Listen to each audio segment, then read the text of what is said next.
All right, let's talk about one of the boldest intellectual projects, maybe ever. We're diving into the world of Thomas Aquinas. He was a guy who saw a philosophical crisis about to rip his world apart, and instead of running, he decided to build a bridge right through the middle of it. So that brings us to the big question, the real puzzle of this whole story.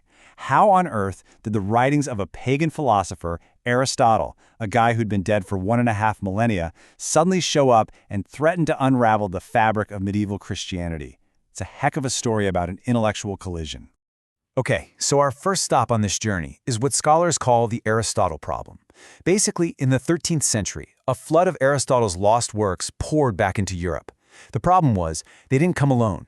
They came with interpretations that seemed to fly directly in the face of core Christian beliefs. And here's where the rubber meets the road. Look at this. On one side, you have Aristotle, interpreted by the incredible Islamic philosopher Averroes. This view says the universe is eternal, it's always been here. God is just an impersonal prime mover, kind of like a cosmic engine.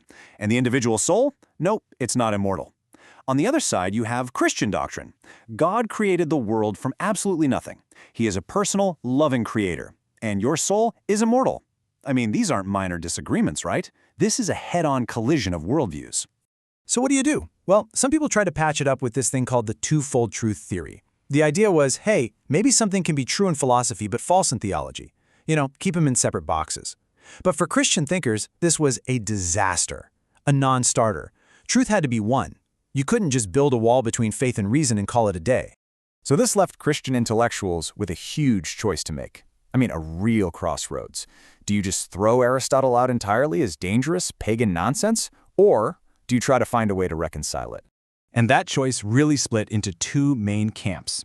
On one side, you had brilliant guys like St. Bonaventure. He basically said, look, this is poison. It's incompatible with our faith. Let's just reject it and stick with what we know works, the good old Augustinian tradition. But then there was Thomas Aquinas. He took the path of most resistance. He looked at Aristotle and saw not a threat, but a powerful tool. He believed he could actually create a whole new synthesis, a grand unification of faith and reason. Talk about ambition. So how in the world did Aquinas even begin to pull this off? Well, it all starts with a single, absolutely profound, game-changing idea. He didn't just tweak a few arguments. He radically redefined God. For the ancient Greek philosophers, the idea of God or the divine was as the source of things like order and goodness and beauty, the perfect form of all forms. But Aquinas makes this giant leap. He says, hold on, God isn't just the source of goodness, he's the source of existence itself. For Aquinas, God's very essence is to exist. And this is the absolute key. You have to get this to get Aquinas. God doesn't just have existence like you and I have existence. God is existence. He is the raw, pure act of to be. This means God isn't just the biggest thing in the universe. He's the very reason there is a universe instead of just nothing. This isn't just a clever line. It's the master key that unlocks his entire system. See, once you define God as the very source of all being, suddenly you have a brand new toolkit to solve that old Aristotelian problem. How does a perfect, unchanging God create a world out of literally nothing? So Aquinas breaks down creation into these logical steps. It starts with privation. That's just a fancy word for the fact that a thing doesn't exist yet. Then you have prime matter. Now this is a tricky one. It's not physical stuff. It's pure, raw, unformed potential to become something. Anything. Next comes the substantial form, which is the blueprint, the whatness of a thing. But here's the kicker. None of that can do anything on its own. The final crucial step is the divine act. That's when God, who is existence, grants the gift of being to that combination of form and matter. And poof, you have a thing. And here's the really brilliant part. Aquinas takes Aristotle's own framework, the four causes, and uses it to explain Christian creation. Who's the maker? God. What's the blueprint? The ideas in God's mind. What's the purpose? To glorify God. And the material cause, this stuff it's all made of? The answer is nothing. He totally solves the puzzle using his opponent's own logic. It's just genius. Okay, so let's just lock in that term. Prime matter. Super important.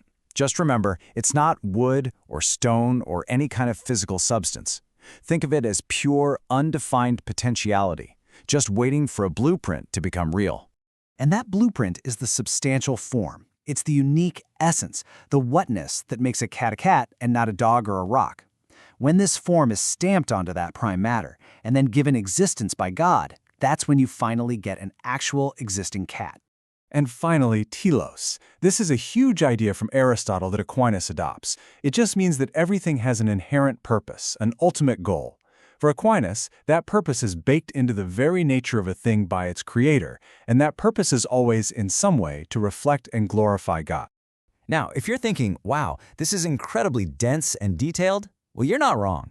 I love this quote from the scholar Richard Kroner, who said Aquinas' style is awesome and pedantic, fascinating and tedious all at the same time. And it's true. He's building this massive cathedral of logic, and every single stone, every detail has to be perfectly placed. Okay, so now that Aquinas has built this entire incredible system, he can finally go back and solve the original problem, that messy, twofold truth theory that tried to divorce philosophy from theology. And here is Aquinas' powerful, elegant knockout punch. There is no twofold truth. It's impossible. Why? Because both reason, which observes the natural world, and faith, which receives divine revelation, flow from the exact same source, God, who is truth itself. They can't possibly contradict each other. They're just two different paths leading up the same mountain.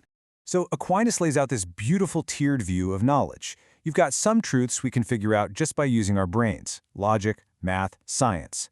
Then there are truths he believed we could arrive at through both reason and faith, like the existence of God. And finally, you have truths that are only accessible through God's revelation, like the Trinity.